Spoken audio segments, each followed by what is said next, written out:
Greetings and salutations, people of the internet. This is Master RBG, and today we're going to review a game that, honestly, I've had my eye on for quite a while now. I would have reviewed it last year, except it didn't come out until December, which is a little bit late for Halloween. Just a smidgen. A skosh, if you will. Anywho, today we're going to be reviewing the game Tattletail. Partially because I've wanted to do this for a while, partially because I hear tell that there might be a sequel in the works. Either way, as most of you know, Tattletail is based on Furby. Wait, what's that? Oh, okay. Didn't consider that. Okay, some of my audience might not have been around during the late 90s when Furby was a thing. Surprise history lesson? Yeah, sure, let's do this.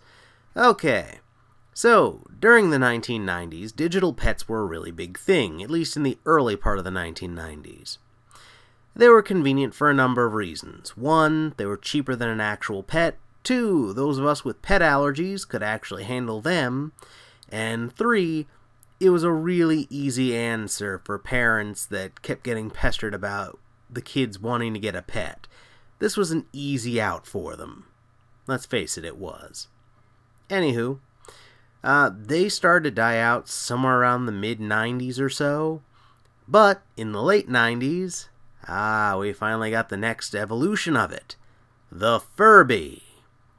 Basically a cheap animatronic that could also serve as a digital pet. Now, of course, we all know how animatronics are viewed nowadays. Thanks, Scott Cawthon.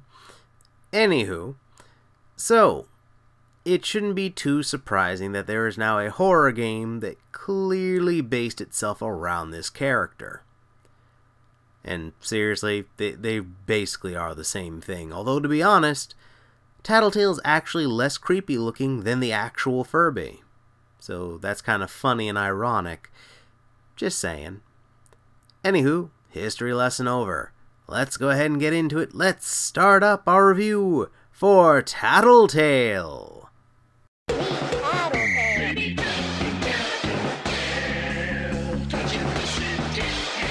Tattletail, that's me.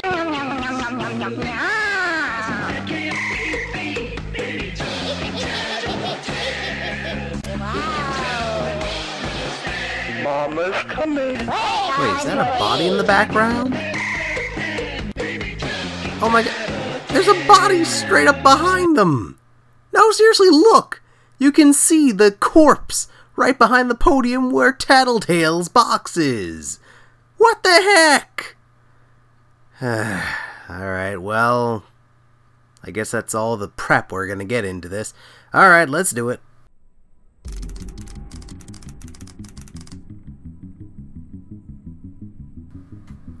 So, in Tattletail, you play as a young child, who apparently is so impatient that they decide to sneak down to the basement and open up and play with their present 5 days before Christmas. Why? I have no idea. You just are.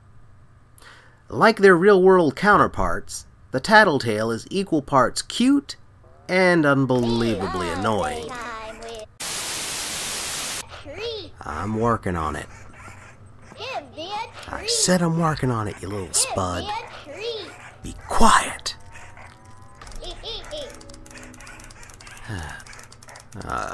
Something else now. Yeah, I'm not sure how I feel about it with you. Okay, I guess I gotta groom the little bugger. I don't know, maybe he had spare ribs? I have no idea what he ate.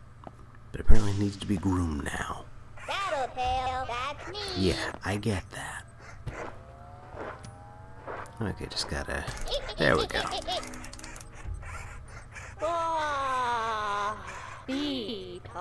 Thank goodness.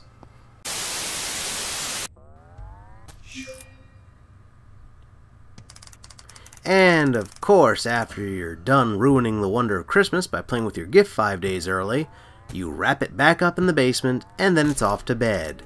And apparently your parents are none the wiser. Now, of course, this being a horror game, it takes a bit more than a single goofy mini animatronic and a dark environment to make it scary. You need an antagonist. And right on cue, here she is. Ladies and gentlemen, it's Mama Tattletail. Mama, what do you have to say for the folks at home watching this video? The children thought that Mama would never find them as long as she couldn't see them. Turn the page.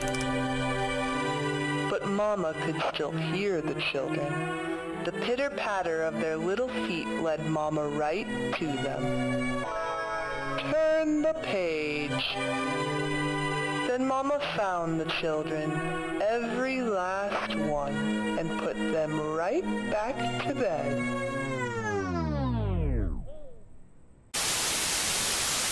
Now, of course, Mama Tattletail's story isn't just a story. It's a thinly veiled allusion to events that are yet to transpire. And the remainder of that night, and all the nights that follow, become a deadly game of cat and mouse between you and Mama Tattletail. And of course she always has the upper hand here. She can knock out your flashlight, and of course, if you don't get to a safe distance fast enough, she will end you. And trust me, she doesn't remain as cutesy looking as she does in her first appearance there. Not gonna spoil it though, but trust me, Mama Tattletail can get real ugly real fast. Anywho, I think we need to wrap up this video, don't you? And that, ladies and gentlemen, was Tattletail. Was it a good game? Overall, I'd say it was. But this is Halloween, October, my favorite month, which means there's a far more important detail we need to discuss. How scary was the game, overall? Bearing in mind, I did edit out a lot of the scarier content because it contains spoilers in the later nights. Just saying. So, overall, oh, wait a sec, hold on, before I get to that, we need to bring in the Scarometer. Woo! Bringing it back, baby. Okay, so, overall, in terms of scariness, I would give this one a 3 out of 10. It's not that scary overall. It does have some scary elements, but they're mostly saved to the last minute in this game. So, overall, most of the nights are not that scary. But, again, if you're looking for a big scary game, this isn't the one. If you're trying to ease your kids into their first scary game, this might be a good place to start. Just saying. Okay, now to the review proper. Tattletail is currently available on the PC via Steam, Good Old Games, you know, the usual lot, for $5. So, bear that in mind. Now, for a $5 game, this is actually pretty good. Especially for an indie horror title for $5. This is pretty nice. Major issues, pacing, the fact that I know for certain the first 2 nights you can't really mess up and get killed. I'm not totally convinced you can die on night 3, but you might be able to. I'm not sure. But I only know for sure that you can die on nights 4 and 5. So, effectively, you have a tutorial taking up 60% of the game, or at least the main part of the game. There are extras after you beat the game. There are unlockable modes and what have you, unlockable secrets and Easter eggs and what have you. So there is incentive to go back and play again.